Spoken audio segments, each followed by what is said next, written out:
12 episode anime பார்த்துக்கிட்டீங்கன்னா, ரொம்ப சர்ஜிக்கலா இருக்கும். இல்ல எப்படி ஒரு ஒரு சீனும் அந்த பிக்கர் பிக்சருக்கு ஏதாவது ஒண்ண ஃபீட் பண்ணிக்கிட்டே இருக்கணும். அந்த சின்ன டைம் கூட நீங்க அத எடுத்துக்கவே முடியாது. ஒரு டயலாக் நடுவுல இருக்க கேப் கூட ஒரு சின்ன சின்ன விஷயத்த சொல்லிக்கிட்டே இருக்கணும். It all should feed into something for the bigger picture for the story to end.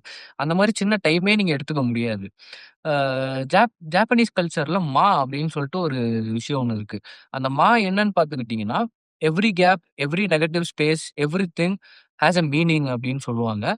So அந்த வந்து இந்த 12 எபிசோட் அனிமேஸ்க்கு பெர்ஃபெக்ட்டா ஃபிட் ஆகும். At the same time 24 episode anime பத்தி சொல்லணும்னா, இப்ப நம்ம 12 எபிசோட ஷார்ட் ஸ்டோரியா எடுத்துக்கிறோம்னா, 24 எபிசோட் ஒரு நாவல் மாரி. இப்ப ஷார்ட் ஸ்டோரியால பண்ண முடியாத சில விஷயங்கள ஒரு நாவல்னால பண்ண முடியும். ஏன்னா 24 எபிசோட் அனிமேல they let the characters breathe. They let the அந்த ஒரு சின்ன வேர்ல்ட் பில்டிங் ஒண்ணு பண்ணலாம்.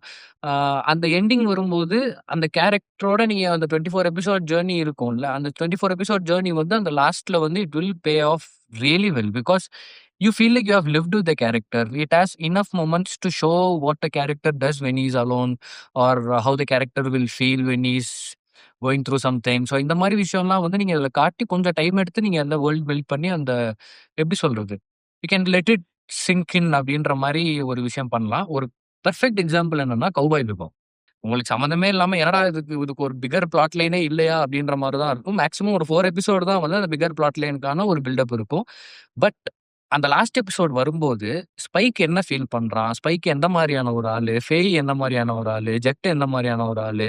இந்த ஜெட்டுக்கு அந்த ஒரு எபிசோட் வரும்போது, அப்ப ஜெட் என்ன மாரி ஃபீல் பண்ணுவான்? ஜெட் ச்சே இப்படிப்பட்டவன் இல்ல ஜெட். இவனுக்கு இப்படி ஆயிடுச்சேன்ற மாரி அந்த ஒரு இது வரும். அது ஏன் வருது அப்படின்னா, அந்த கேரக்டரோட நீங்க வாழ்ந்திருக்கீங்க.